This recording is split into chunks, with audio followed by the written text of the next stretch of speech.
Don't fuck with my life. Oh, singing, yeah. Pete, you're gonna wait.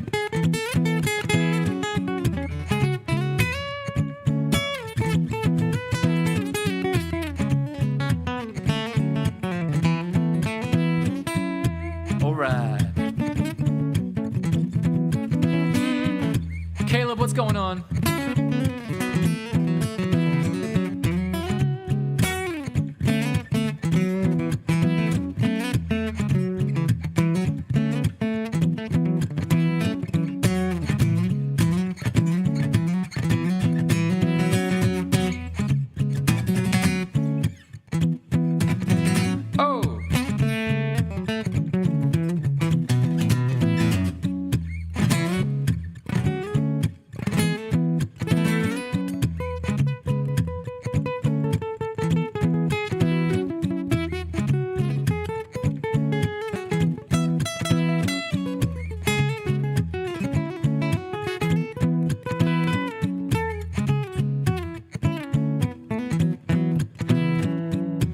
All right.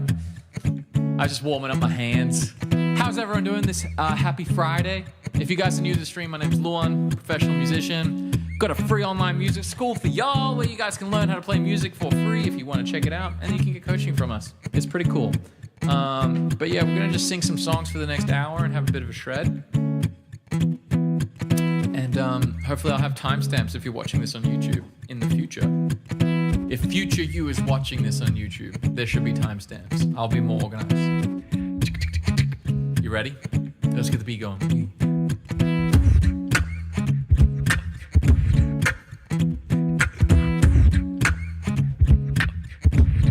Oh yeah. Hey yo, hey yo, hey yo, make oh. Hey yo, hey yo, hey yo, make oh. Hey yo, hey yo, hey yo, make oh. Hey yo, hey yo, hey yo, make oh. The mouth beats. Let's go. Hey yo, hey yo, hey yo, make oh. Hey yo, hey yo, hey yo, make oh.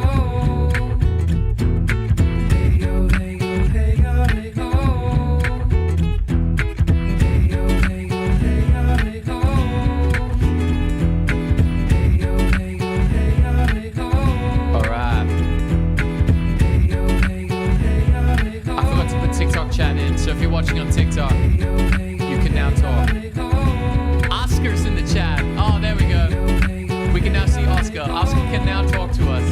And I think Gigi's there as well. So let's go.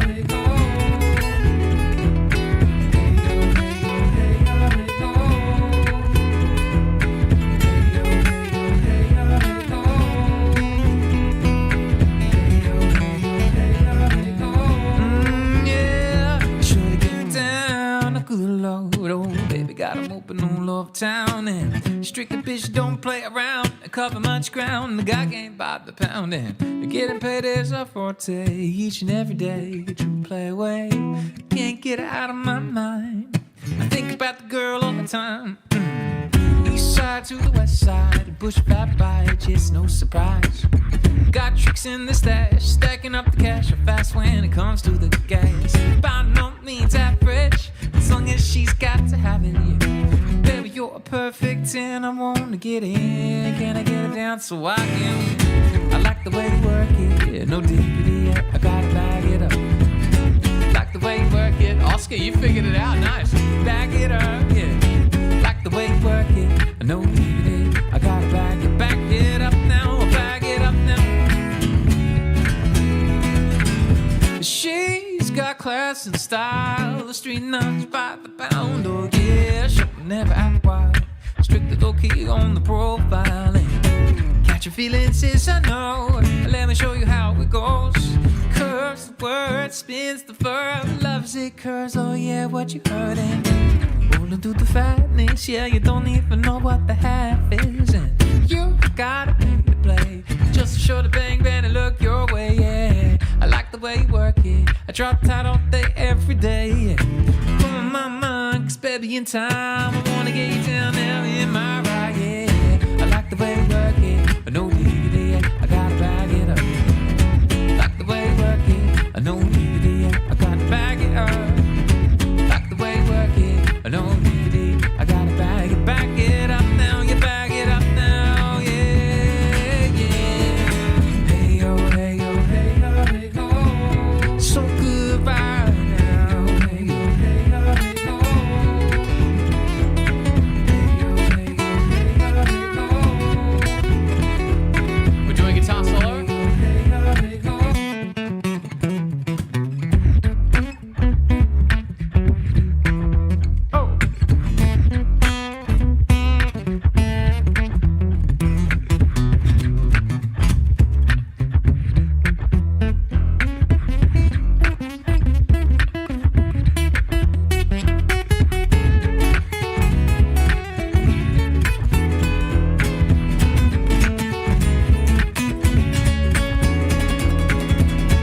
tags. I only got $20 in my pocket, yeah. Cause I'm hunting, looking for a bargain. This is fucking awesome. Cause I'm gonna pop some tags. I only got $20 in my pocket, yeah. Cause I'm hunting, looking for a bargain. This is fucking awesome. Oh, hey yo, hey yo, hey yo, hey oh. Hey yo, hey yo, hey yo, hey oh. Oh, I mucked it up. Hey yo, hey, I lost my big grind. Oh no! But anyway, we're gonna do it. Let's do it. And I met this girl late last year. She said, don't you worry if I disappear. I told her I'm not really looking for another mistake. Calling up and thinking that the traffic away. Then I jumped back in a week later, return. I reckon she was only looking for a lover to burn. But I gave her my time for 2 or 3 nights. Then we put it on pause until the moment was right. I went away for months until I passed across again, yeah. She told me I was never looking for a friend. Baby, you could swing by my room around 10. Maybe you could bring the lemon and the bottle of gin. We'll be in between the sheets to the late AM. If you wanted me, then you should have just said. She said, nah, nah, fuck with my love. That heart is so cold, all over my home now. Yeah, I don't wanna know that, baby. With my love, I told her she knows. I take aim and reload. I don't wanna know that, baby. Yeah, yeah, yeah. I like the way you work it. I know diggity, yeah. I gotta back it up. Oh yeah. I like the way you work it. No diggity, yeah. I gotta back it up. Yeah. I like the way you work it. No diggity, yeah. I gotta back it up now. Yeah, back it up now. Yeah, back it up now. Oh yeah. Oh, back it up now. I didn't tune my electric guitar. Are we feeling a big shred solo or chill solo? What do you guys reckon? Shred or chill? Jake, what's up? What's up, Jake and Jake? Always shred. All right.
Nice ending.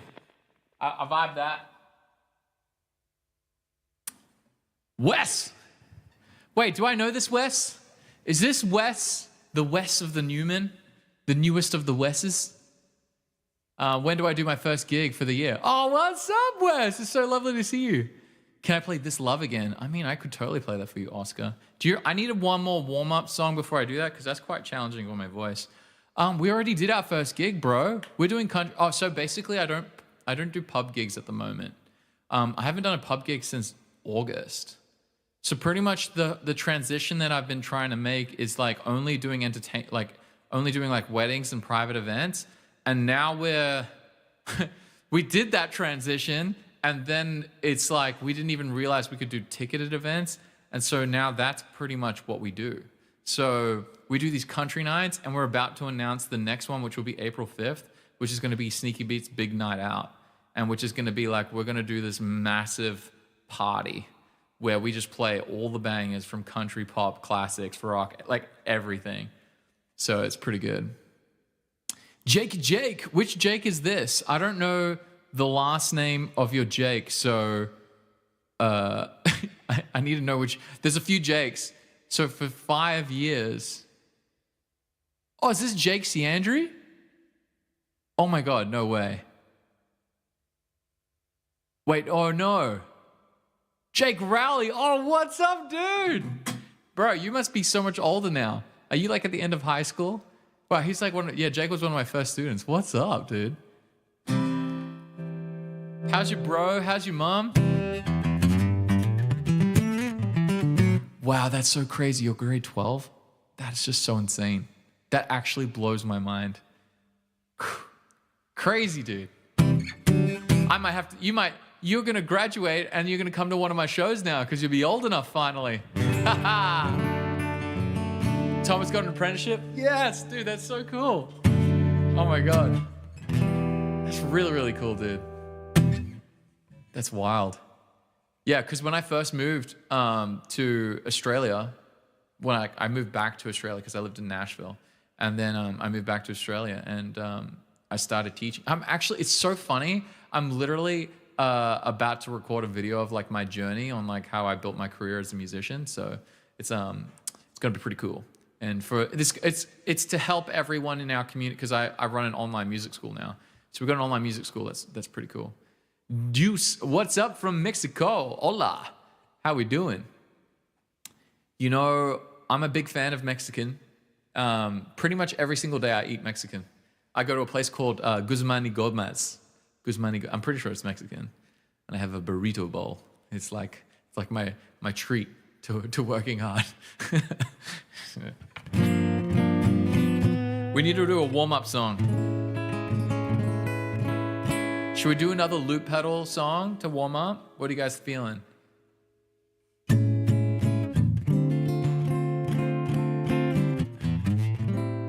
Oscar, you're wondering if it's important to get into guitar teaching and alternatives. Yeah, so basically, or as an alternative source of income. So basically, the way it works is, I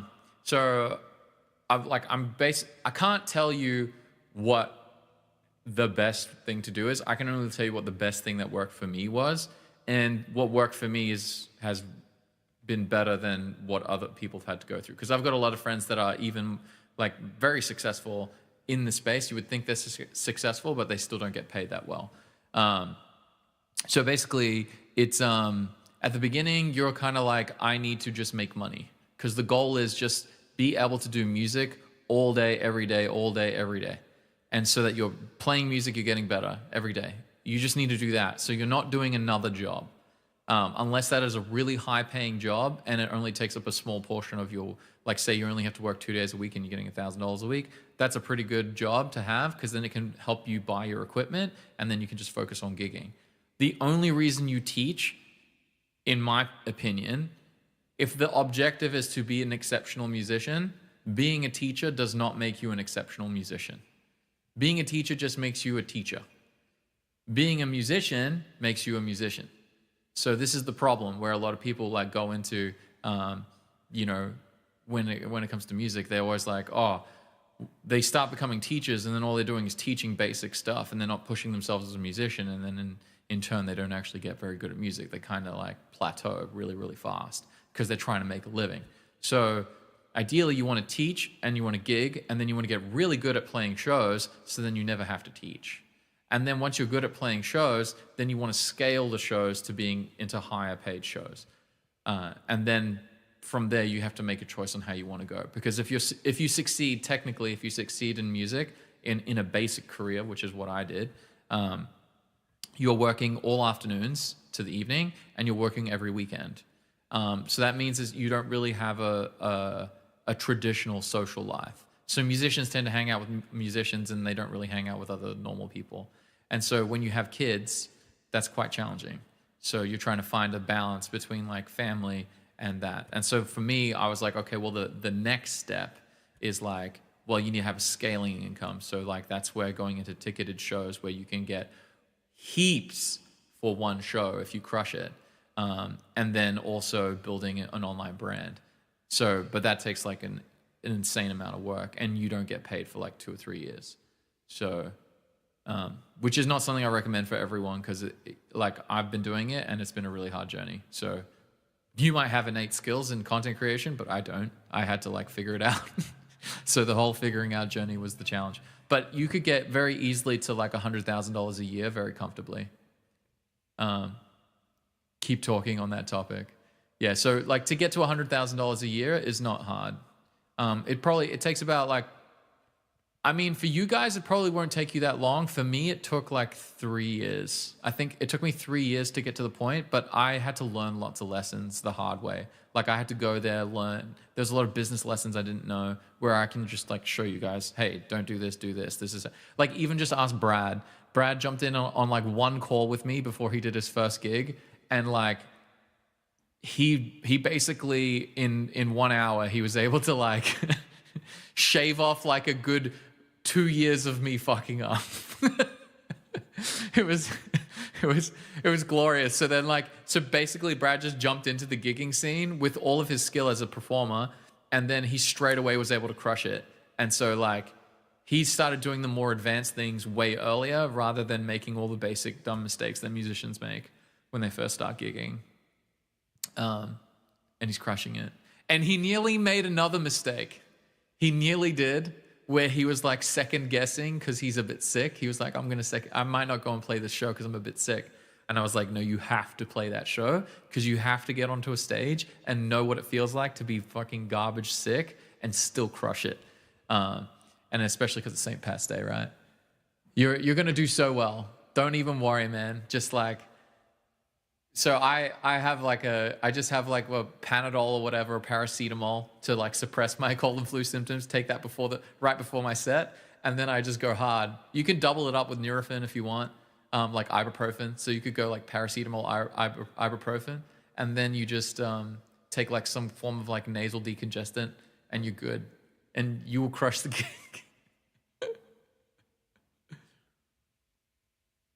No, because I see so many people that they're really scared of playing the show, Brad. Like, they'll be like, oh, I'm sick, or I'm under the weather, or I won't be able to deliver. I'm like, the only metric that matters with gigging, like performing, is can you sing in time and do you know the songs? That's the only musical element that matters. Everything else, which you're probably starting to recognize, is all those other things like crowd interaction, having the right set list, doing all that kind of stuff. That's what matters the most. It's like truly like the most important skills to hone. Whereas everyone kind of goes on the music thing, and it's like the music thing without all that other stuff is pretty, you hit a ceiling pretty quick. But if you compare the music thing with all of those other things I was talking about, like the engagement with the crowd and stuff, then you're like stratosphere. Like you can just keep going forever.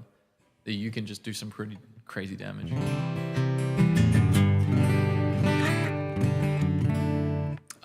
Dolce. Is it Dolce or is it, did I say it right? Is it Dolce? Like Dulce, Dolce. Berstein. That's such a cool name. Wow, you definitely claim the coolest name. I thought it was like D-U-I, Duis, but it looks like Dolce. It's like Dolce & Gabbana. Nice. fancy.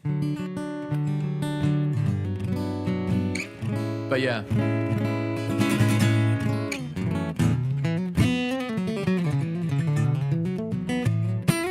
Brad, is there a song that I could play for you, like a classic? Because you're awake right now. I don't know. Go to bed, man. You're turning into like a night owl. You're like, let's go. What do I think about guitar teaching online versus in person? I mean, it all depends. Everything depends. But I'll just answer Dolce's question. So Dolce, let me pull this up for you. So if you want to, I don't know if you're new into our streams, but I have an online music school. Go to this. Go to the school. There's a free classroom. I have a whole guitar course. You can go through it and you'll learn heaps of stuff. It's all free. So just go through that. That's the best thing I can say, because speed is just muscle memory. So the more you practice, the faster you get, period. But ideally, you don't want to build for speed. You want to build for music. You want to get good at playing music and not get fast. You finish a power work session. Nice. What is the page? Just go to my profile. Just go to my profile. It's the only link there. It goes to my school. And then if you decide you want to join up, I will help you out one-on-one really quickly to help you figure out where you need to practice. So I do like a learning roadmap for all the students that sign up on the trial. So at least while you hang out with us for a week, I can show you what you need to do, and then you can get the best out of it. And then you can either stay or you can leave. It's up to you. John, any tips on getting gigs without a fan base? You want to play out the summer, but you don't know how to get the gigs. Bro, you're going to get really excited because I'm about to post a whole course on it. So pretty much you just want to go to every place that you want to play gigs, and then you're going to go to all those places to get the gigs, and then you're going to write down all the set lists that everyone plays there. You're going to become friends with the musician that's performing there, and you're going to tell them how awesome they are. And then you're going to go and play literally everywhere you can go. Open mic night, free gig. Ask those people, hey, can I carry your gear and can I play a set with you? Do whatever you can to play and learn from people. That's all you need to do. And then once you start building connections and you start doing that, you will be able to get as many gigs. As soon as you start succeeding in playing a show or two, like once you get to the point where you can do a really good 3-hour, 4-hour show, and you have proven that to one manager, that manager won't mind sharing it with another person, and you start stacking evidence that you know what you're doing and you know what you say, like you can do what you say you can do. Yeah, exactly. Yeah, what Brad did. Like Brad crushed it. The reason why I know this works is because Brad did it. And this is how I did it, and this is how I've seen a lot of really great like people who do pub gigs have done really well. You could go down the route of press kit and all that kind of stuff, but if you don't, jumping jacks before a show, 100%. I totally forgot I told you about that one. Oh, that's funny. Yes. If you are about to play a show, do jumping jacks, or do like if you're nervous at any point, just smash out a quick like aerobic exercise for like 2 minutes before your show. And it will help the adrenaline flow through your body really well. I'm not kidding. Like it is like scientifically proven. If you are nervous before a show, it will help you so much. You will play more in time and you'll do other things. So you literally get up before the show, go into the corner in the car park, do jumping jacks. I used to do like, if I ever was like nervous, I would do like burpees or something, because it would like immediately blood will flow through my body and I'm all good. Because the worst is when you're tense and then you got adrenaline's going because you're nervous and it's going through your body and it's like it's making you more tense, making you more like jumpy, and then it make you diminish your performance. And like you want to start on the good foot. Like as soon as like you start making your mistakes and you can recover from them a lot easier, then you will flow more. Like you'll be in the flow better. So you want to get the adrenaline flowing through your body nice and clean, no stress, and then you also want to get the mistakes out of the way, because once you realize that you can make mistakes and you won't die and people won't throw a beer bottle at your face, then you're all good, because then you're like, sweet, I can just like focus on my inputs. So focus on playing in time, focus on singing the right songs. You actually do that now before you... Yes. Yeah, you can do it before your big presentation. So, okay, man, these are the tricks of the trade. But eventually you just like don't get nervous, which is cool. I don't know any Bee Gees, but I have my song list there, Brad. I kind of feel like playing this one.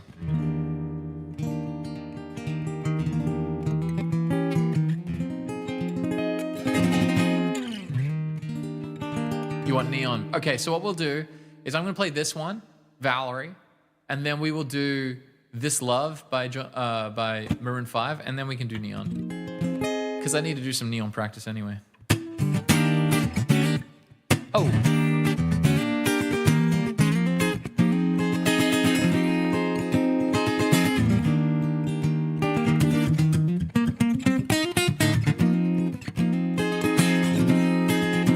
Well, sometimes I go out by myself and I look across the water, and I think of all the things of what you're doing in my head, and I paint a picture.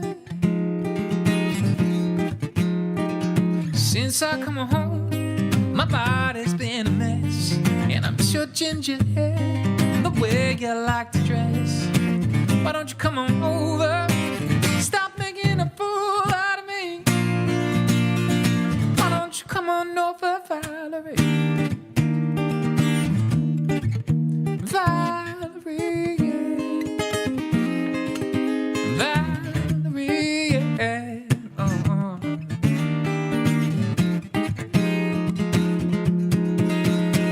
And did you have to go to jail? Put your house up for sale? Did you get a good thought? Yeah. Didn't catch a 10. Hope you find the right man who'll fix it for you. Now are you shopping anywhere? Change the color of your hair, and are you busy? And did you have to pay the fine that you was dodging all the time? Are you still dizzy?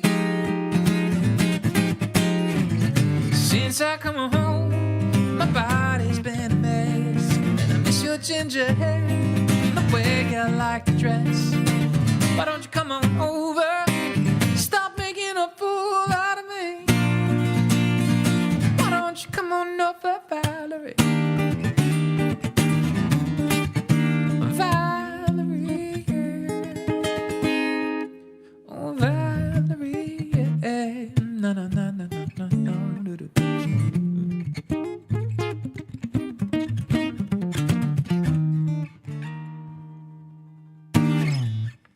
All right, let's this love it up. You're gonna learn This Love, Brad?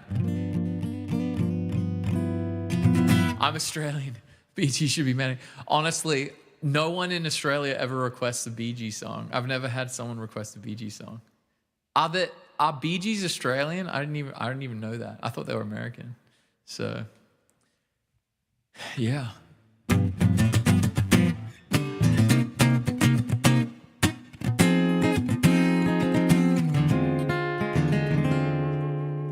Pretty much my song list is only songs that other people have asked me to learn. So if I don't know the song, no one's asked me to play that song. So I only learn songs that people want me to play. So, but it seems that Bee Gees, while I'm streaming, seems to be a kind of song that I should learn. So maybe I will learn it.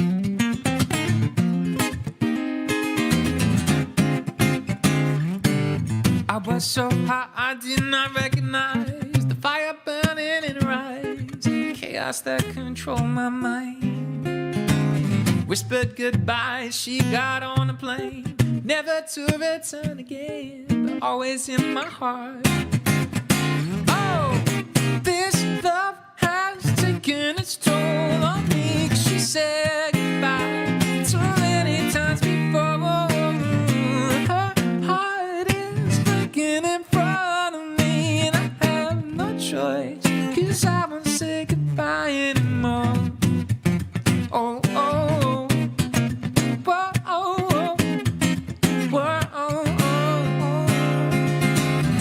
try my best to feed her appetite, keep her coming every night, so hard to keep her satisfied. Whispered goodbye as she got on a plane, never to return again. Always in my... Oh, I mucked up the lyrics. Oh, this love has taken its toll on me, 'cause she said goodbye too many times before. Her heart is breaking in front of me, and I have no choice, 'cause I won't say goodbye anymore. Whoa, oh.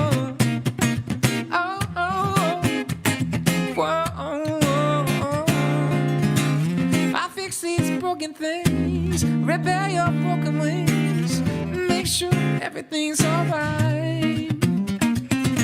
My pressure on your hips, yeah, sinking my fingertips, 'cause every inch of you, 'cause I know that's what you want me to do. This love has taken a toll on me, 'cause she said goodbye too many times before. Her heart is breaking in front of me, and I have no choice, 'cause I won't say goodbye anymore. Oh, oh, whoa, oh, whoa, oh. How Deep Is Your Love would be a great first Bee Gees song. All right, well, I'll learn it. I will learn it. Oh, look at Brad and Oscar becoming friends. You play quieter weddings in the moment. My rates are 500 to 1,000, which is 1,000 to 2,000 Australia, and so you don't do much work. Oh, that's pretty good. Local places you can play at. Play solo in a trio. I find it much harder playing in a trio than solo. It's less profitable. That is for sure. Till you charge a lot, so then that makes life good. There's a guitarist in a band in uni for my coursework. Check Bunny Girl is Bunny Song is Japanese. Nice. So Oscar's on the grind. I love that. All right, we're doing Neon. Boo-doo-doo-boo-doo.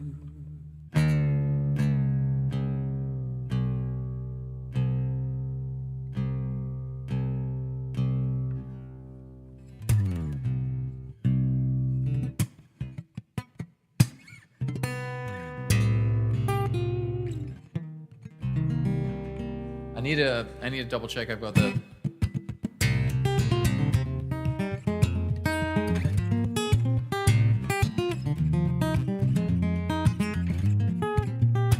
Okay, I can remember it.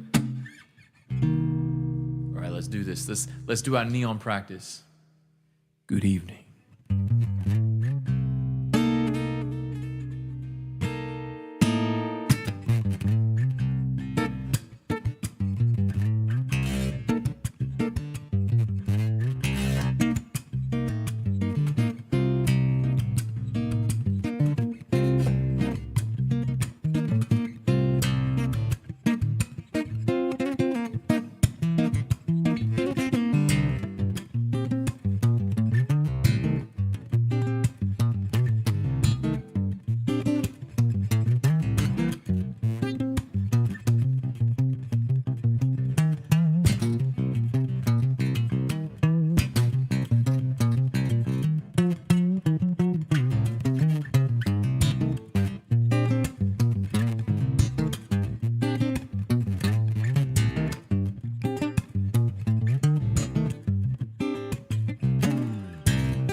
Sky blue gets dark enough to see the colors of the city lights. A trail of ruby red and diamond white hits her like a sunrise, and she comes and goes. She comes and goes like no one can.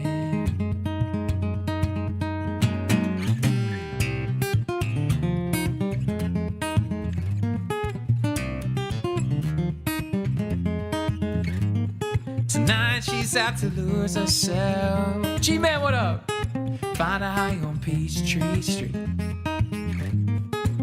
Mixed drinks to techno beats, it's always heavy into everything. Oh, she comes and goes.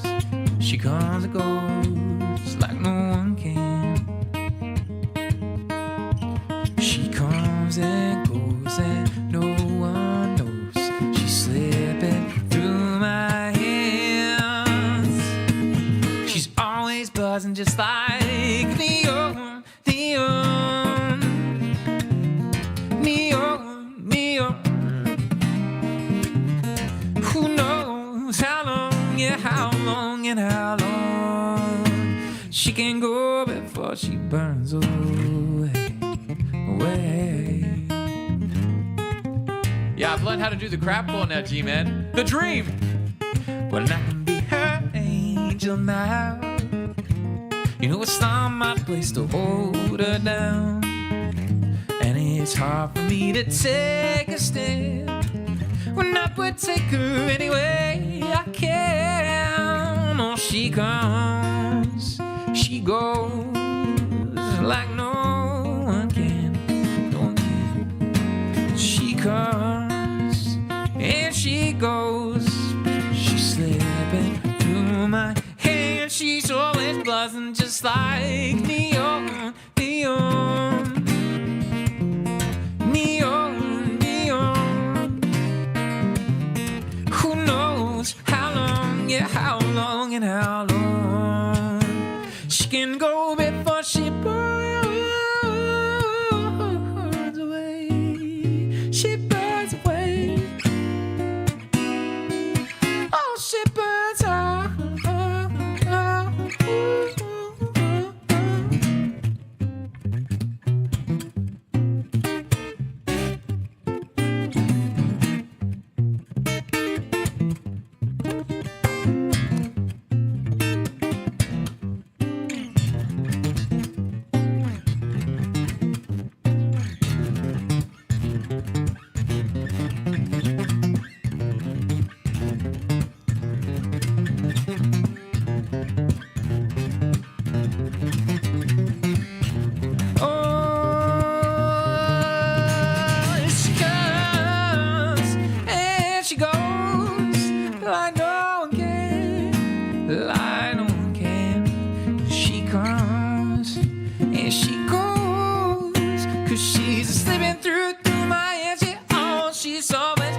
Just like neon, neon, neon, neon. Who knows how long and how long, yeah, how long she can go before she burns away.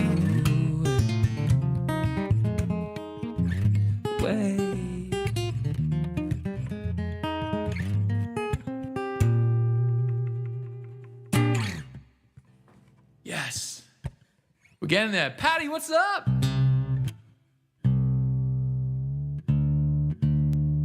What's going on?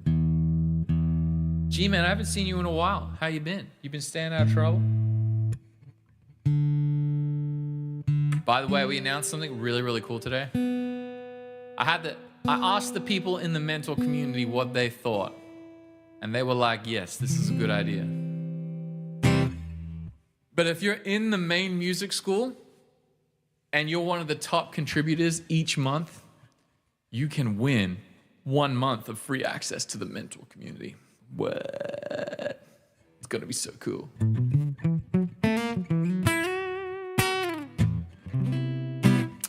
I don't think Oscar's part of our school yet. He's going to college, so we don't want to pressure Oscar joining the school. Even though if he did join the school, he would crush. It would help him way more than college. But I can't convince people of that because, you know, I went to college. So learn from me. Learn from me.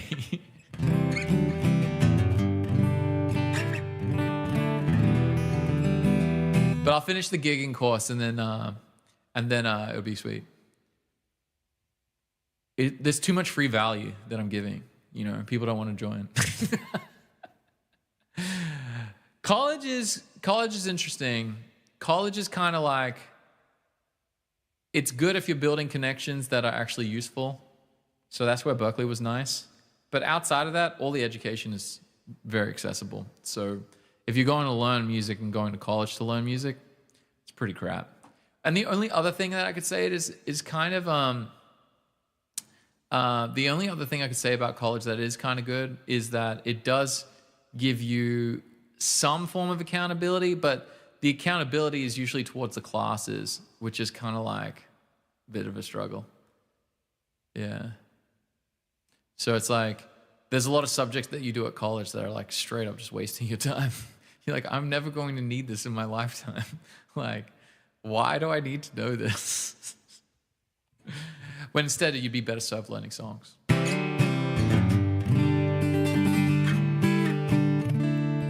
But I never had anyone to really. Maybe I did have someone that taught me to do that, but they never really did that. Yeah, it's stupid, man. Like, but look, if it's what you need to do, you need to get through it, go ahead, get through it. But like, I think we're pretty close to getting Simon to drop out of college.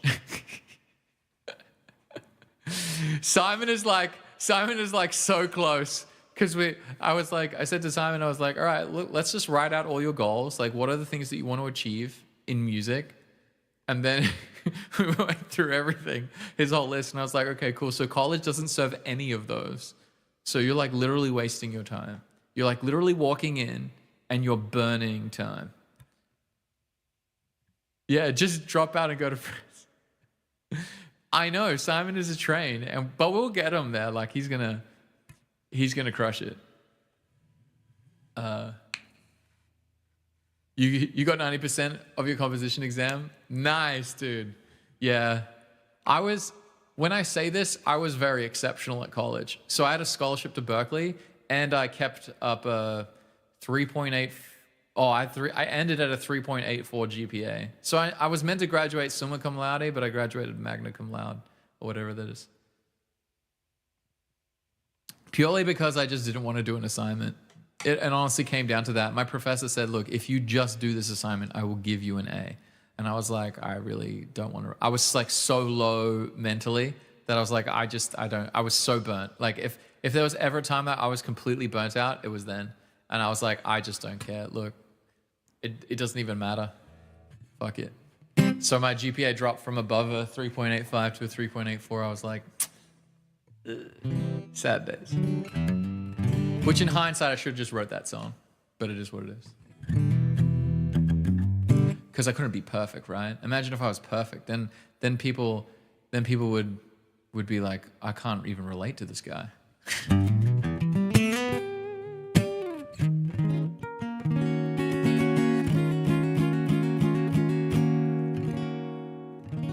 Sometimes I feel like in the industry you're in, studying is just like a part of it. Like if you're in medicine or in some form of thing like that, like that's just like you just got it, like it's part of like the grind, you know? Music is not like that. Music is like the education. You get way outsized returns in education through procedural knowledge. So like when you go to college, you're learning declarative knowledge. So it's just like the knowledge that someone like shows you. They're like, this is the right stuff to do. But procedural knowledge is like when you meet people like me or you find other mentors that are actually doing the thing that you want to do, and you can get like the real source out of them. So at Berkeley, it was really cool because I had to do the declarative stuff to get through my classes, but the procedural stuff was like, we would have master classes. Like I got to sit in front of Mike Posner and ask him random ass questions about his career.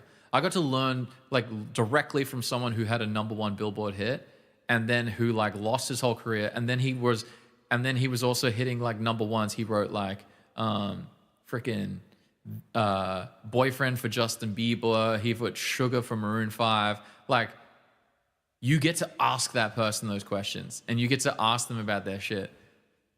You got to play, dude, I kid you not. So when he came in to the session, so it was about like 20 of us students got to go. And he's like, so I'm working on this song that I'm hopefully going to release in like a couple of months. And then he just got on the piano and he started playing I Took a Pill from Ibiza. And we got to hear him when he was like, he had already finished writing the song and he was just workshopping how he was going to record it. And yeah, he like played it for us. So, and then I heard it later on and I was like, oh, this is a bit different. And then when I heard the remix version that became the pop hit, then I was like, holy shit, this is sick. Cause he went through the whole process of how he was writing it and how he was like going through it. So that stuff, you don't get that kind of knowledge you don't get that by like going through some music course. But at Berkeley, you're really lucky because these artists will come in and then you can learn directly from them. So that was the only good thing about Berkeley. Outside of that, Berkeley was like a waste of time because all of the knowledge that I could have just learned, I could just learn on my own. If I had more agency or whatever, but to be able to be in a room with like someone like Mike Posner, it wasn't even just Mike Posner. It was like him, Brad Paisley, Jason Isbell, Liz Rose. She co-wrote Taylor Swift's first album and some of her second album. Just like massive heavyweights. Dave Cobb, we got to sit in the studio with him while he did a whole recording session with all these session players, like the top session players of Nashville. And Dave Cobb is the guy who recorded Chris Stapleton's album Traveler. So it's like crazy opportunities that you get if you go to the right college. But yeah. Now that we're talking about Mike Posner, I feel like playing a song. Keely, what's going on? Yeah, there's some pretty cool experiences. And it's like, you just take those lessons. Like we had one guy come in, so basically my whole business plan has been built on the information I got from one guy at Berkeley. Like everything you're seeing me do right now is built on the one conversation I had with he was the head of A&R for Disney Music Group, and he signed Demi Lovato and all that stuff. And we were sitting there. There was like 10 people in the class. 10. So this guy was coming to do a master class, and 10 people showed up. So we were like, us people in there, we were just asking the fucking best questions. And he was like unfiltered ads. And I was like, dude, I didn't say dude. I said, hey, do you mind sharing the exact cost to break a new artist? And then he broke down how much it costs to break a new artist. And then he was like, this is what we're going to do. He's like, actually, he gave us an actual case study. He's like, so we just signed this guy. We've just signed this guy. And he showed us like the Instagram. He's like, and he didn't even get into the singing portion. He's like, man, this guy looks great. He's already connected with a bunch of like pop stars. He was an Australian dude. And then he was like, he's got all of these skills. And he's like, now we're going to market him. We're going to give him the songs. The average cost for one album cycle. So an album cycle is recording, producing the album, promoting the album, touring, and merch, and then ending. So that's kind of like what they do. Like an album cycle is like they're going to record the album for the artist. Then they're going to do like heaps and heaps of talks once they have at least one hit song ready. And then they're going to tour that album either as a support act or they're going to do their own small tour. And then during that tour, their goal to recoup is through ticket sales and more album sales, and then also through merchandise. And that's kind of like one whole cycle of an album. And he's like, it's going to be 1 million to 2 million. He said on average 1.5 million. So that guy did not recoup. And I have not heard of that guy since. So he obviously got dropped. So that's what the scary is. And then it got further affirmed. So like this thing of the costing of like what it costs these artists, it got further affirmed. We had the president of Warner Music Nashville. He came into Berkeley. So I don't know. Well, it's honestly, it's fucking hard. Like it's a really, really hard business to win in. So this is how crazy the economics are, right? So the head of Warner, I don't know the exact way he said it so well because he must have had a day. So every time we would go to Nashville on spring break, we would do like all these master classes with all the best people in country music in Nashville. And so he'd bring in we'd hear these amazing people come through. And then in the last one that I got to, we got some pop people that were really exceptional. But anyway, the president of Warner would always do like a 10-minute welcome to everyone. And then this one year, he must have been like pissed off or something, or he must have been getting like lots of people asking him the same annoying question. But he just walked in and he's like, welcome everyone, it's so great to have you guys here, blah, blah, blah. And he's like, this guy is like, he's a bit bald, he looks pretty cash, but you can tell he's a boss. And he's just like, so I hear a lot of you guys all want to be like recording artists. So I just kind of feel like, you know, you're all here to learn. I'm going to give you some real money. Like, I'm give you some real information that you might not know. He's like, so we will go through around 100 artists per year in our application process for what we think might be a good fit for our record label to sign. So of the 100 people that we narrow it down to, we bring it down to 20. And that is his team that handles that. That's his A&R team that finds these artists that think they might work, that they can market, that they can sell. Then from that 20, they bring it down to around 10. And then of the 10 that they bring it down to, which is when he kind of steps in, or like the head people step in, the main decision makers, they will sign 1 or 2 people. Now, of the people that are signed on the roster, I think he said it was something between like nearly 80% don't make money. 80% of the artists that they have like lose money. So they don't recoup. So of that 1 million or 1.5 or whatever they've invested in that artist on that album cycle, they don't make the money back. So it's like one of the most negative geared investments that you can ever do. But when one artist wins, one artist, it just takes one, everything's paid for. So you get Blake Shelton, you're good. Because Blake Shelton in 1 year will recoup all the losses for all the other artists. And so basically the business model is to go like, because you're just getting like 100x on your investment. So you're basically just trying to find someone you can 100x your 1 million on. so like, that's the crazy thing. It's pretty intense. So crazy business model to be in. And it's exactly that. And he even referred to his VC friends. He said he talks with all of his VC friends in like in Wall Street and all that stuff. They will all like ask him about his business model, and then they just lose their mind. They're like, "Are you fucking crazy? That's like the most riskiest thing ever." And he's like, "Yeah, I know, right?" But when it works, it works, and someone's got to do it. So, Oscar, have I ever? No, dude, I suck, bro. I suck, man. I'm never gonna get signed. I'm telling you right now. Like I'm never ever going. One, I would never sign a record deal ever. And 2, I will never be approached by a label. And if they ever approached me, I'd be like, you have obviously never consumed one piece of my content, because you know I'm never going to sign that deal. But yeah. Look, I love record labels. Like, I love a lot of the people that participate in them, and they definitely care.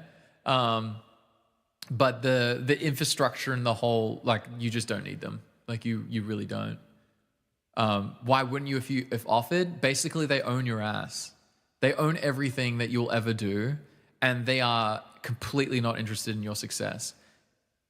But if you want to get a record deal, you should totally sign a record deal if you don't have agency to learn the skills of business. So if you don't want to learn how to market your own shows, you don't want to learn how to do content, you don't want to learn how to write songs, you don't want to learn to do all that stuff, and you just want you just want to be put on like TV, and you want to get a cool music video, and you want to do all that kind of shit, like if you want to do all that stuff, then definitely go down the record label path. You can totally do that. But understand that once you go into a record label, they're just going to pay you in advance, which is technically a loan. You would be better off going to a bank and getting a loan.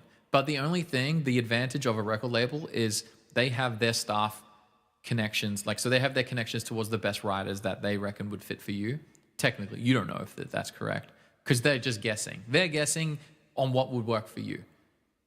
And because back in the day, they used to be the gatekeepers, the quality of the artists that got picked up was actually quite high. So to get a record deal back in the day was the return on the investment was really good, because you didn't have reach. You couldn't get your, like, these guys are paying for, do you want to know what your budget's paying for? So when someone sign you up for $1 million, right? So say someone signs you up for $1 million, and you've got to pay that back, right? That covers the cost of the flights of their, they're like sales dudes who are basically, what their job is to wine and dine, radio hosts and take them out to steak dinners. You're paying for all that. You're paying for the, $200 or $300 dinner with the drinks that this person is going to make a deal with some radio host to then get you more airplay so you can get more coverage through radio. Shit like that. Facebook ads to boost up your stream listens so that you could get like 100,000, 200,000 streams right away, so you'll feel good, and then it kind of has like validity that it might be a hit song. It also pays for like just Facebook ads to get people aware of your shows, gets Facebook ads for random other stuff, just to build your brand. It also spends the money to pay the writers and the producers to get the song, which you don't even get to make a real choice in. And you don't make any of that money back. So you don't know where this money's going. It's like one of the worst fucking businesses to ever get into. But if you're someone who just wants to be famous and you just want to get out there and you don't really give a shit, and you don't mind doing what someone says. So if you don't have that like agency to be like, I want to be my own boss, kind of like I want to run my own show, then definitely record labels are the best. Because there's a lot of artists that just shouldn't do it they shouldn't go the indie route because they don't want to make the content, they don't want to write the music, they don't want to do all the hard work. Just, they're really good puppets and they look great. And if the record label picks them up, they're like, hey, just do a couple of TikToks, here's the hit song, we're going to run all the ads for you, you just go do your thing and just show up here. Like, I had a friend of mine, he was signed, and it was literally like that for him. It was like, wake up in the morning, like he would party with us or whatever, and he's like, all right, I got to go to sleep, because he had to wake up and go to like 4:30 a.m., like radio interview or some shit in a different country, in a different town or whatever, a different city. And so it's just like, it was literally a grind for him. He just had to show up, do whatever the label told him to do. He had to go and do it. They picked the songs, they gave him the song became the hit. Great. I think now he's gone down the indie route. I don't know how profitable that is for him, but because he ended up getting dropped because of COVID. Like, literally, he did everything that the record label said, and he finally was about to get his headline show. And then, because this is the way that they'll do it, they'll get you in on the they'll bring you in on the support act of like whatever ecosystem of artists that they have. So say you're jumping into the roster of like good artists on their artists that they have. They've tested you, they've tested your brand, they've tested your songs, and they're like, all right, this person is worth investing more into. So they will invest more into you. So they'll put you on the ticket for like a touring, one of their really, really high performing artists, and then they will get you to tour with them as a support act, and then that will build your, that will build your brand, that will get you a bunch of content of you on a bigger stage, things like that. Then they will market you as your own artist. So he was right at the end. He'd done that huge grind of eating shit and getting no money and doing all that stuff, playing as many shows as he could and doing everything the record label said, and then COVID hit. And he had to cancel his whole tour. And so all that money that went into him just literally just vanished. Because to recover that level of momentum as someone who doesn't have a gigantic song is fucking so hard. You would have to be like crazy good. And so once COVID hit, the labels had no fucking clue what to do. They're like, what do? We don't even know how to market these artists anymore. How do we get like money? Because their whole business model just got flipped. They couldn't do concerts, they couldn't do anything. So yeah, that's pretty terrifying. You remember Lewis Capaldi breaking into the scene? Yeah, but see, Lewis Capaldi, like, he's not an example.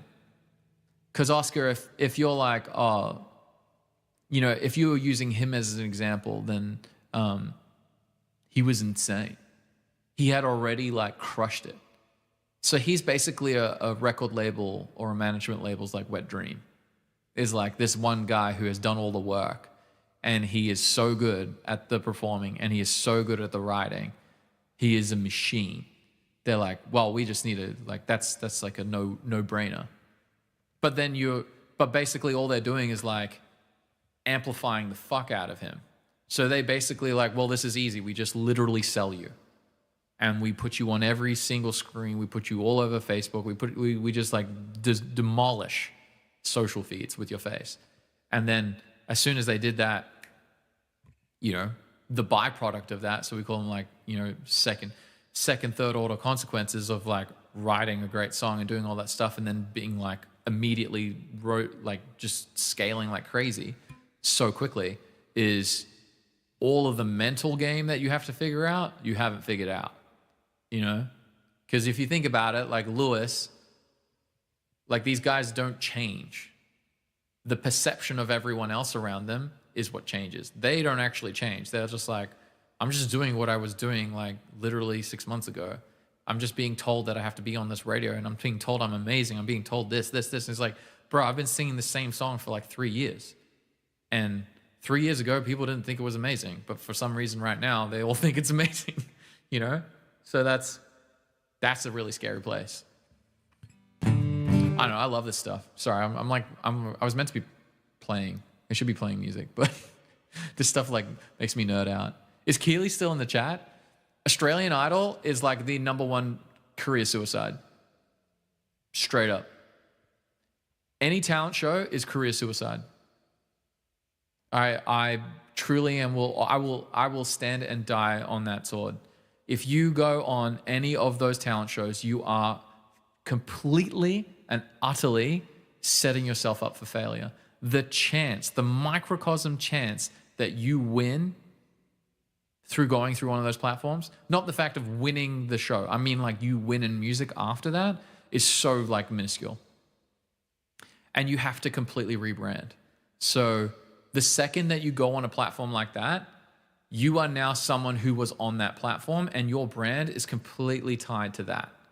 Everything that you do from then on is tied to that. Brand association is one of the most important things that no artist really thinks about. Brand association is everything. Like for instance, even me being someone who's now trying to make it on YouTube and live streaming, like that's another one. Like that would mean I would have no future for a record label. Like I would be the worst pick for a record label, period. Because that's it. The top artists, no. Ed Sheeran. What talent show did Ed Sheeran go on? Like you're talking about one band. Really. One band made it through a talent show. Like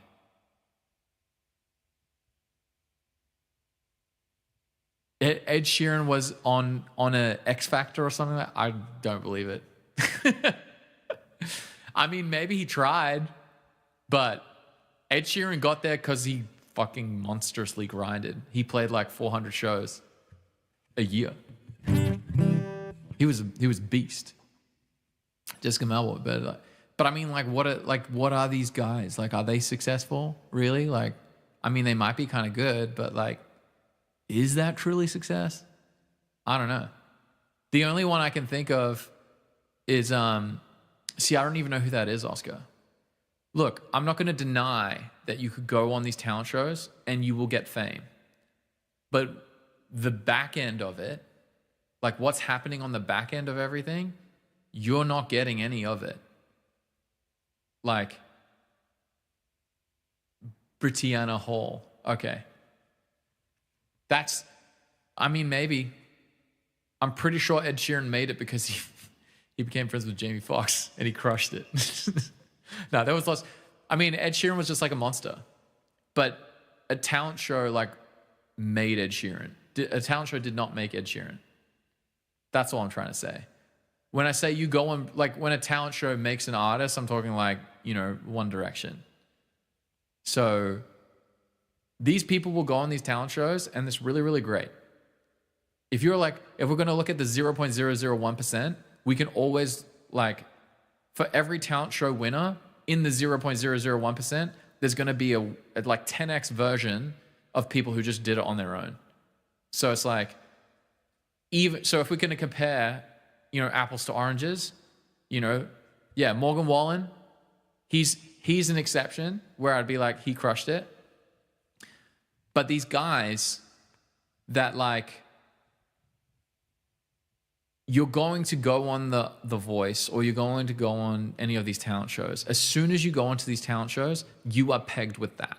So if you were not ready, if you were not like 100% going to crush, no matter what. Yeah. So Carrie Underwood and Kelly, they're early winners. But you're looking at their brands now. The amount of rebranding that had to go in to like not do it, to not be a part of that ecosystem was insane. Like you have to undo everything. You have to undo all of the talent show brand. So for most artists, they will come in, they will do the talent show, and they will get whatever top ranking, or they might even win the ranking. They will be the person, every time the conversation is brought up, who is that artist? It's not, are they a great singer or their great song? It's they were on X. So you are always tied to that brand, which makes it really, really, really, really, really, really hard to do your own thing. And you don't even know how dangerous these deals are. Because basically when you sign these deals, I don't know what they're doing today, but when we broke down one of these deals, we had this professor at Berkeley. He was really, really cool. But he brought out one of these contracts because one of his friends was the original part of the legal team that built, like, basically drafted the contract for American Idol. And he was like, basically what happens is they were signing these deals where 50% was going to like the production company, like the TV production company, and then the label was getting the record label that partners with them was getting the rest. And then of that remaining 50%, the small portion would go to the winner. And if you won, you immediately had to sign that. Like that was your deal. You didn't have a choice. Because if you went through that whole process, you had to do the deal. They controlled it. They controlled, how many album cycles you were going to have to do with them. So to get all the way out of that ecosystem would take people ages. So it was brutal as fuck. So when you look at Kelly Clarkson and you look at Carrie Underwood, those people are machines. Like they crush so hard. If to get out of what they did, to change their brands to become what they did, because when you think of Carrie Underwood, you don't really think of American Idol anymore. You think of Carrie Underwood, you think of one of the greatest female singers in country music. Kelly Clarkson, one of the greatest singers in rock and pop. And now she's rebranded as like a TV host. Like, man, you couldn't stop those people. They were always going to win. So that like stokes the fire for these talent shows are kind of good for them. But they didn't have to go on those talent shows. They probably would have just made it on their own anyway. That shit just amplified it. And then they had to get out of the brand of that talent show. So like Morgan Wallen, like, you just don't think of The Voice when you think of Morgan Wallen. Well, maybe Americans do. I just know that no one around here would ever think of that. I've never heard anyone bring up The Voice for Morgan Wallen. But an average artist who was on a talent show, you would always brand them as like, oh yeah, that person sang on that. That person sang on that. So, and even the One Direction boys, obviously they made it on X Factor, but One Direction just became so gigantic that One Direction itself became the brand. So you had to like really push yourself out of that brand. And then when they went solo, then they were just like, oh, they were part of One Direction, not talent show products. So hopefully that explains my perspective on it. Because I just see the graveyard of artists that are fucked. And it is a literal graveyard of people that are riding coattails on the brand it's so impossible to get out of. Because you're basically walking into something that you were never prepared for. They basically just like set you up for failure because you are not ready for this. And then they give you a taste of what what that success might look like, and then it's ripped away. It's like, it's disgusting. Like straight up disgusting. And to the point now where it's not even fucking talent shows anymore. Because do you know how they get their talent? They have scouts that scout people that are actually decent, and then they sell them the whole idea that they're going to be amazing and everything. This is not even like, oh, I'm going to try out for it. Very rarely. All the people that you see within like the top 30, that's all fucking scripted. They will go in and they will just like steal. They're hunting for people, man. They're looking for everyone. They're like trying to find through Instagram. They're DMing all these people on Instagram. Hey, would you like to audition? We think you'd be great fit, blah, blah, blah. The team will help you. And like, they're trying to get you on the show because you might sell the show better. So it's pretty fucking scary, man. That's what I think about talent shows. And then you want me to talk about the indie path. I mean, the indie path is just literally write a great song. Period. The indie path is actually quite simple. The indie path is all you need to do every single day is work on your craft 6 to 8 hours a day and get really, really, really, really good. And ideally document it. So start learning how to document your journey on like TikTok and blah, blah, blah. As you post like over 500 plus videos or to 1,000 videos, you'll have an idea of how to do hooks. You'll have an idea of how to like be engaging with your audience and things like that. But it literally comes down to you need to write songs every single day over and over and over again. Because the only thing that sells an indie artist is a song. I truly believe that. If you can write a great song, a good song that will hit them like more and more people, you're done. You're pretty much set and you can win. And then you pair that with great hook, like great video content or anything like that. Like literally as soon as you have a great song and a great craft, like your craft in music is so great, then you pair that with like literally anything and it just sells and it just goes and it's just like fucking fire.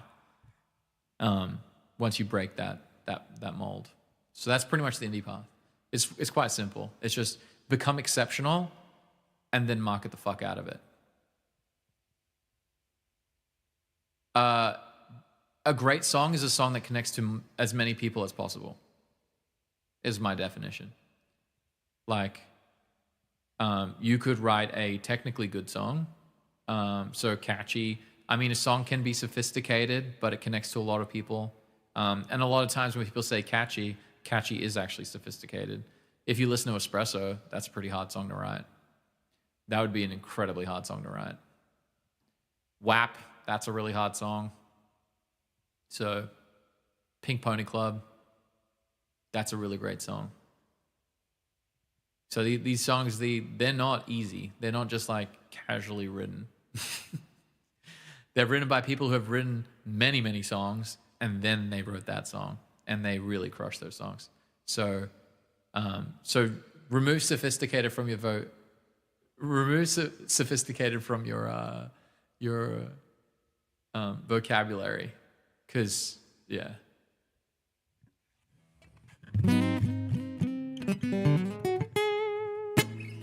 Miles Smith. I haven't heard of Miles Smith.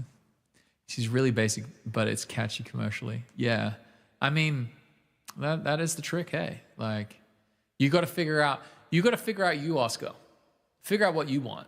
See, for me, my only goal is to go full-time on content creation and stay in my studio and play music all day. And that's it. I'm pretty simple.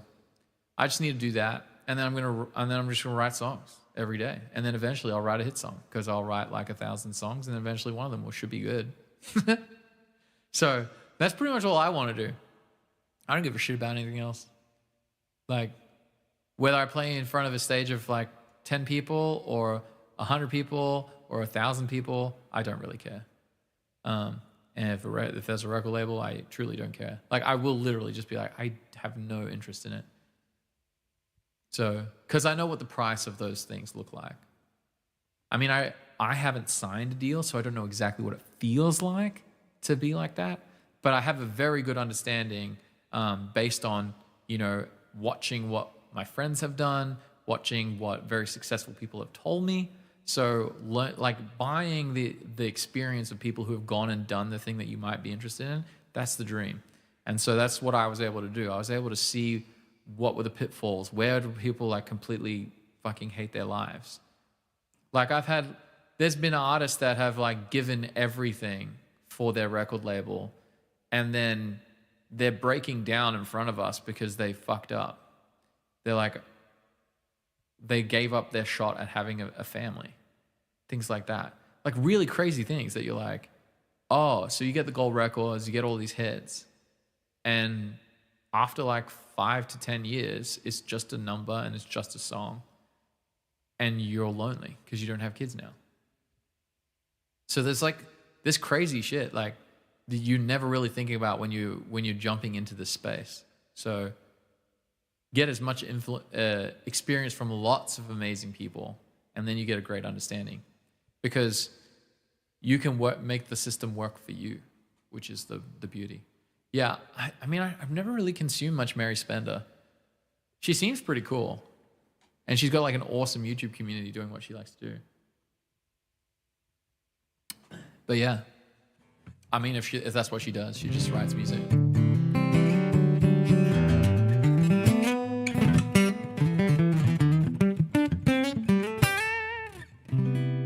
All right, I feel like I should play some music, right?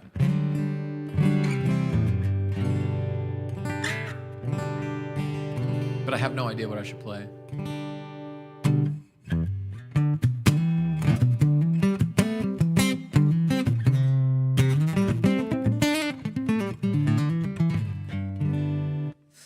I mean, Oscar, if you really break down exactly what I want to do, I want to get better at music every day.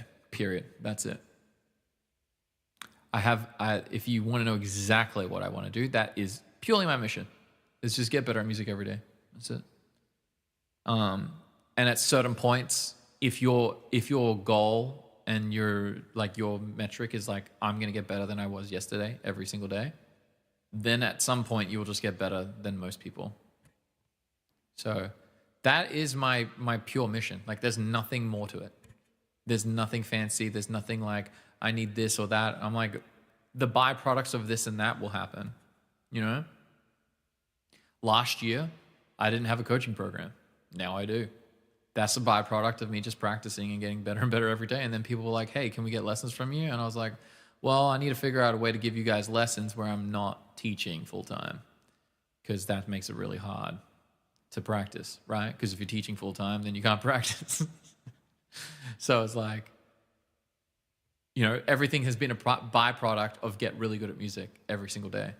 And then because I play things well, people are like, oh man, this guy might know what he's talking about. So then they sign up. And so that's how financially it works out. And then also you get really good at singing songs people really love, then they might want to come to your show. Then you get really good at writing songs, then more people might want to come to your show. So you just like literally keep building from there. You get really good at writing songs, people might want to download your things on Spotify. So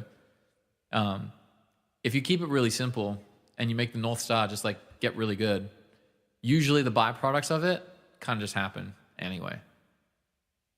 Like, we do ticketed events now. I didn't even know I could do that. And the only thing I had to do was just perform country music really well. Wow, what a concept. And then like people literally said, learn this song. I learned that song.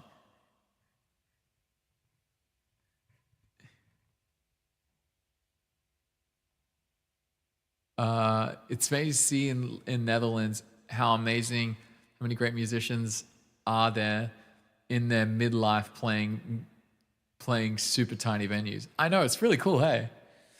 I mean, do you think that like they're not reaching their potential, or you love that, you know, they're in their midlife and they're still getting to play music and enjoy themselves? Is that what you mean, Brad? I don't know. I need to figure out what song I'm going to play, because I'm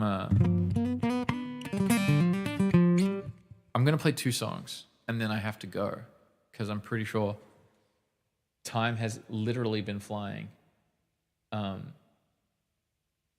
yeah, I'm gonna have to rock and roll. You think both? I think the biggest problem is they're not picking up another skill. So like literally every time you're stuck as a musician, it's usually you're just missing a skill. And I think for most musicians, they just the music is the really easy one to look at, but the other part of it is like you got to learn business. You got to understand how distribution works. You got to understand how to market. You got to understand all those different things. You got to understand sales. Like you need to understand that when someone picks you up, like you need to make sure that once they see your stuff and then they decide they want to book you, that whole lead funnel process looks fantastic and looks really, really great for them. So that by the time you hop on the phone, you know, you're not going to have to sell too hard. You can literally just be like, boom. So that's kind of and then the thing is the craziest thing for musicians as well, especially if they're like good, they will think that like, oh, if I play 3 or 4 gigs a weekend, like that's going to make me good. And it's like, well, if you learn how to get paid more for each show, then you could practice more during the week to make that product even better, to then sell even higher, to get even better gigs. So then you can, you know, pay for studio time, then you can get better equipment, then you can pay a band, then you can do all those things. So they don't know how to like scale their product to be better. And then they don't realize that by being better and learning those skills, the byproduct of that means they have more resources to pour back into those skills to make them even better, to then make even more money. So it's just like, that's the real struggle. Josh Jams, what's going on? You want to be a beta? Yeah, I mean, of course you want to be a beta. It must suck every day being the alpha, Josh.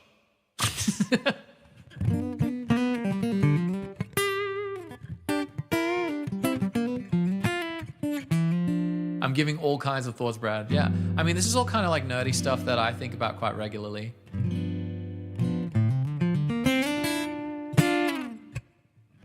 What does WSG stand for?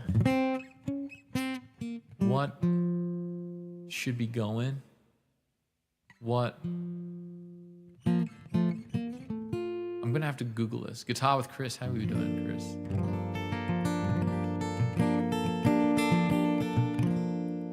What's good? Oh, so the S literally stands for. Oh man, I got outplayed there. I was like totally thinking so much more.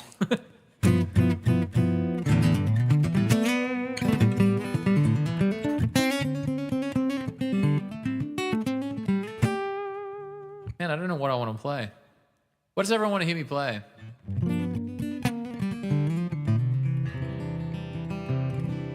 Wheels in your head are in motion. But I mean, Brad, that's not really your goal, right? Your goal is not to like, are you trying to quit your job and then just do music full time? Like, is that what you're trying to do? I mean, I don't know how much money you need per week, but like to get a music business to do like, to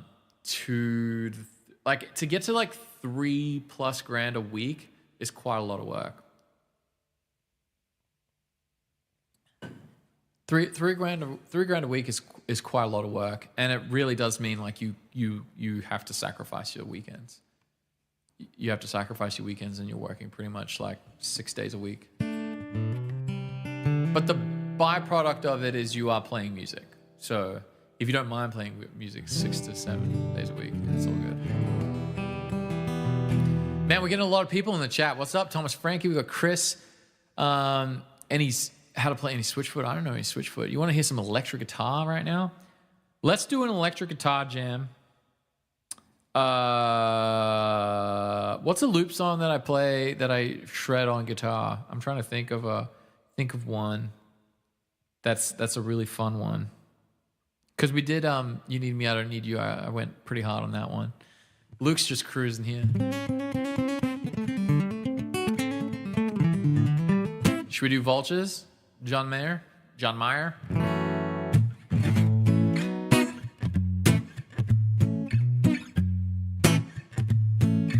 All right, let's do it. Some of us will hardly ever hear. The rest of us are born to disappear. How do I stop myself for being just a number. How will I hold my hand to keep from going under, down to the wire? I wanted water, I walk through the fire. If this is what it takes to take me even higher, then I come through like I do when the world keeps testing me now, yeah. How did they find me here? What do they want from me? All of these vultures hiding right outside my door. I hear them whispering it, they're trying to ride it out. 'Cause they ain't never gone this long without a kill before. Now I'm down to the wire. I wanted water, I walk through the fire. If this is what it takes to take me even higher, then I come through like I do when the world keeps testing me now, yeah.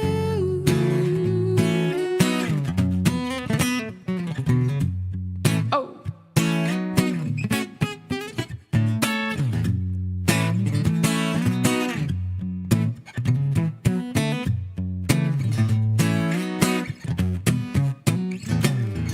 On wheels up, I got to leave this evening.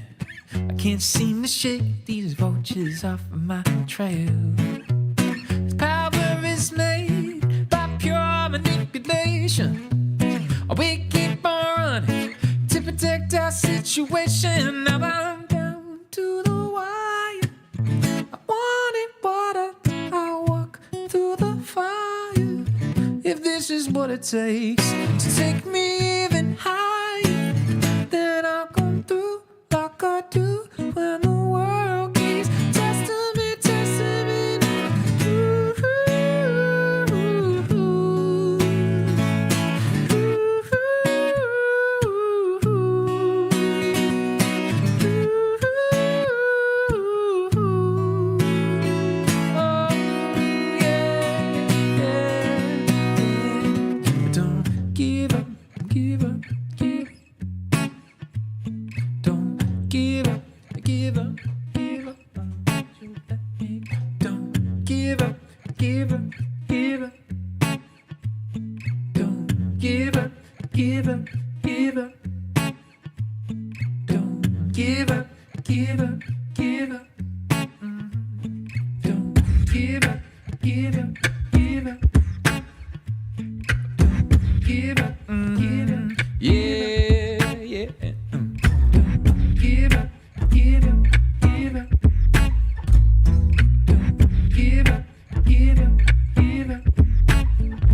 That was fun. I had a lot of fun doing that. I was trying my hardest not to go ham too early. So there was a lot of restraint there. And then we analyzed that Prince song. So I've been getting mad into my bends. That was cool. I could play one more song and then your boy has to sneak off. I've got to go. I got to go.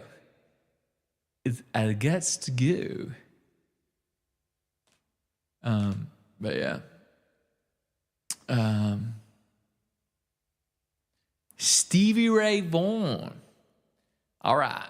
Out in the country, past the slow. No, that's not Stevie Ray Vaughan. That's Brooks and Dunn. But I do play. I don't know the lyrics to this one yet.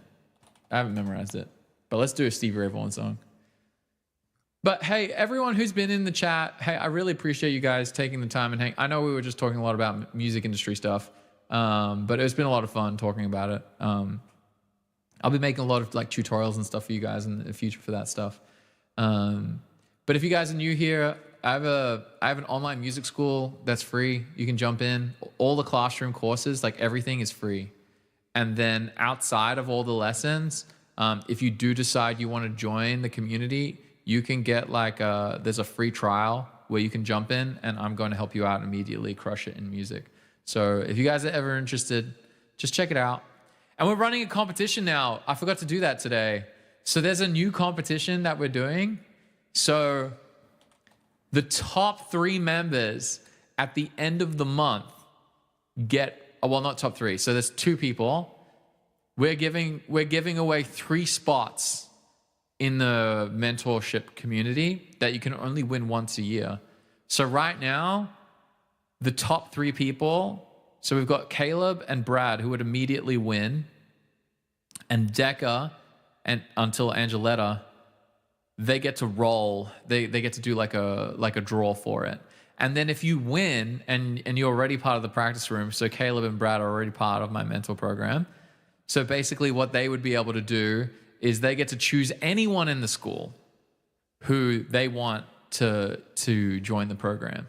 And if they decide not to, then we will just then move on to the next person. Then we just keep rolling it like that. And so that's to get a part of like my mentor program where you get like weekly feedback on your practice. It's pretty cool. It's pretty good. I don't want to toot on my own horn, but it's a really cool program. Everyone gets a lot of value out of it. Oh, I literally was talking about that and then I took away the lyrics. It's ice. Yeah, I don't know why you guys aren't putting in your I don't know why you guys aren't putting in your school affiliate codes trying to get people to join up, man. You guys need to be selling it. You guys could be making money. Helen heard the Pride and Joy. Dynamic is just like, I think I heard Pride and Joy.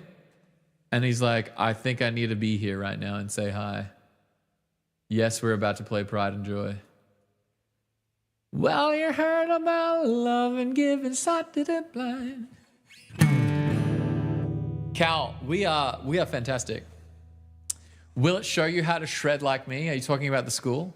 You got to join the school, dude. If you want to get really good really fast, just join the mentor program. Because if you sign up for 1 month with the mentor program, you get the school for free for life. So that's a pretty good deal.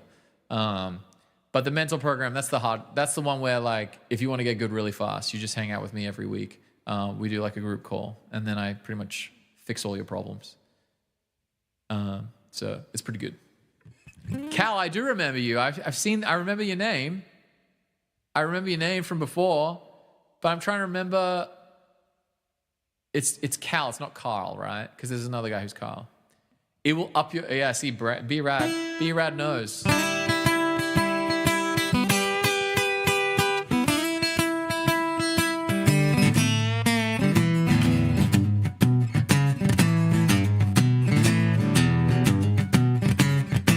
GG, what up?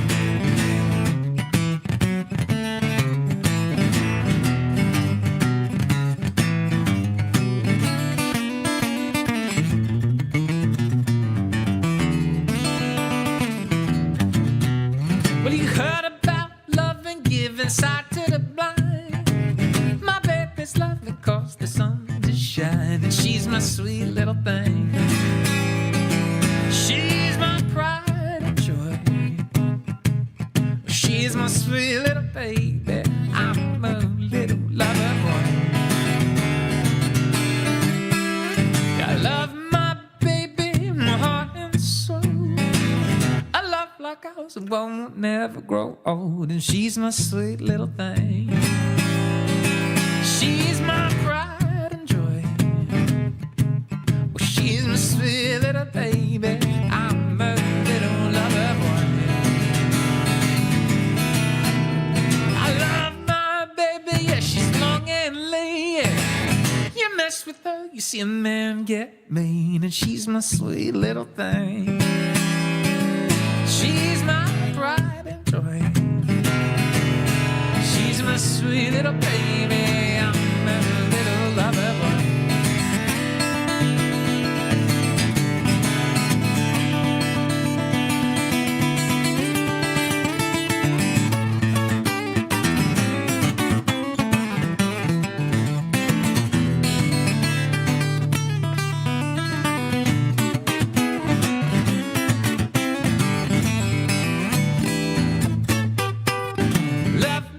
Baby, like the finest wine, yeah. I stick with her until the end of time, and she's my sweet little thing. She's my pride and joy.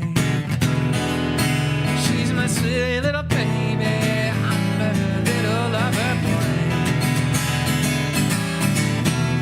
I love my baby, your heart and soul. A love like ours and won't never grow old. She's my sweet little thing. She's my pride and joy. Oh, she's my sweet little baby. I'm a little lover boy. Yeah, she's my sweet little baby. I'm a little lover boy.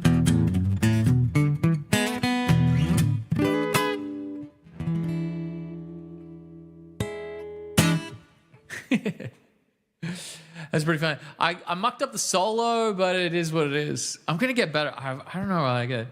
There was a lick that I wanted to get in there, and I mucked it up twice. Twice I tried to get it in, and I was like, fuck. And so I was like, it was like something like that. I want to do like some pull-offs and then hit that 12th fret. I feel like I got to do it at the beginning of the solo, because we like...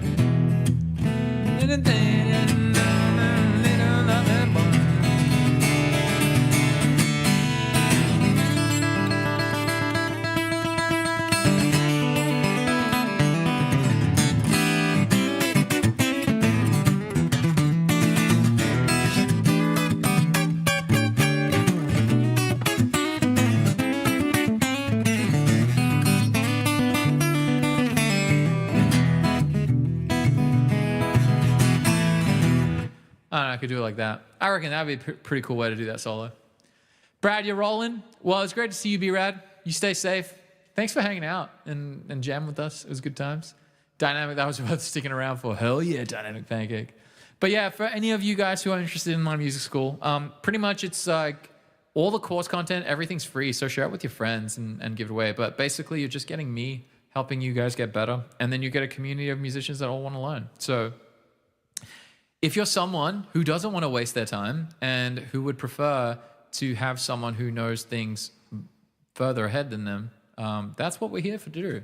We're here to get people who know shit more than what you know so that you don't have to waste time doing the dumb shit that we did. What a sales pitch. That is technically what we do. But yeah. But Guitar with Chris, if you're really trying to get good at music, like you want to get good at guitar, you like what I do, then just check out the mentor program. It's really, really good. You'll never spend like to get the deal that you're getting because no one knows who the fuck I am right now. Right now, no one knows who I am. So the fact that we have an amazing community of like over 400 people in the school and no one knows who I am is a testament to like the value that you can get out of it. But yeah, it's very, very cool. But eventually I will work hard to make as many I'll try my hardest to get as many people to know who I am so we can get as many cool people in the school as possible. Yeah, I'm going to dip off. I might be back in the afternoon. I'm not 100% sure. I'm going to try my best. But yeah, just this week has been a bit pretty hard because, again, I am a full-time musician and we're just trying to figure out everything right now with the gigging and stuff. But, and I'm trying to finish a lot of courses before my big gigging schedule starts. So hopefully I'll have everything done by next week and the week after.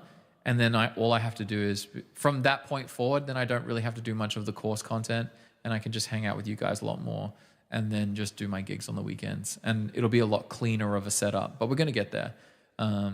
It just takes a bit of time. So right now my streaming schedule is the one that takes the big hit based on me like doing everything that I do. But normally it's around 10 a.m. to 12 is when I stream, and then I stream 3 hours afterwards. So right now it's 12:30, so I got to roll. 2:20 in the morning here in Ireland. Oh, dude. Yeah, that's rough. I'm so sorry. But I'm really grateful that you hang. I'm here forever from this point forward. So don't worry. Like if I'm inconsistent right now, it just means that like right now I'm just managing everything right now. And like I'm doing a lot of things and I'm slowly taking things off my plate. And then as everything gets off my plate, I'll be here all the time. And the eventual goal is, I just need to just grow I just need to get this shit pumping. And then once that pumps, we're good. We're going to crush. DJ Top Secret. Yeah, eventually we're going to do that.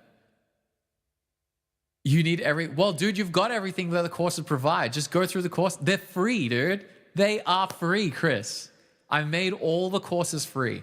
Honestly, there's 2 reasons for it. One, I want to make sure all the music education is free for everyone. I want you guys to get practical education for free because I know a lot of people can't get it. And so everything I know how to do, I give away for free. The other thing is it saves me time on stream so I don't have to explain things.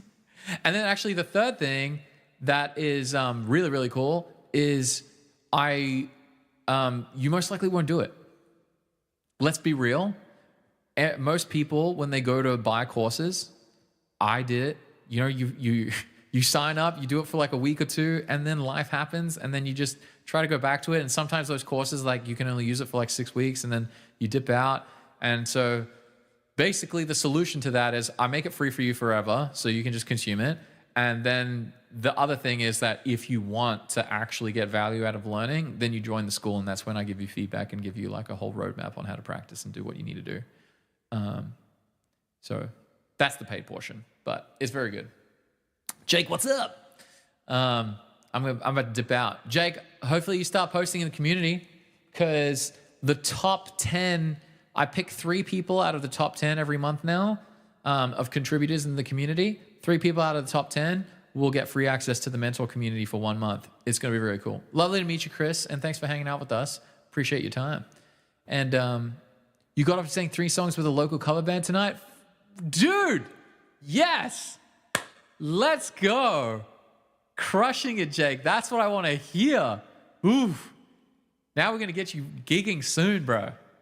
What we need to do is I need to finish my gigging course so you consume my gigging course. What's going to happen, Jake, is you're going to go through my course.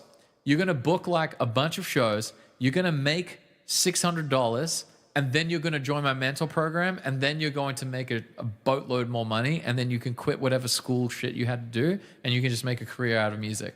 That's what's going to happen. That's your trajectory. That's what we're going to do. I've got you. I'll make the courses. You follow the courses, make the money, then join the mentor program, then you make even more money. So that's how we'll do this. I got you, Jake. Don't worry. It's going to crush. I appreciate you. I appreciate you all the hard work you put in. It's so good. I'm literally making this gigging course on how to make money so that I can make money too, because you guys are all going to make money from it because you guys are going to start doing exactly what I tell you to do. And then you'll all go make money. And you'll be like, oh, well, I did all that for free. I might as well see what his paid program looks like. That's the theory behind it anyway. You never know. All right, I got to roll because I got to go eat some food and then do some work. So I will catch you guys soon. I might do an afternoon sesh. I'm not 100% sure. Just depends on how my work goes. But I really appreciate everyone's time. I had a lot of fun talking about the music industry and music in general. But and the songs, I feel like we did pretty well too as well. We sang some pretty cool songs. All right. Catch you guys later.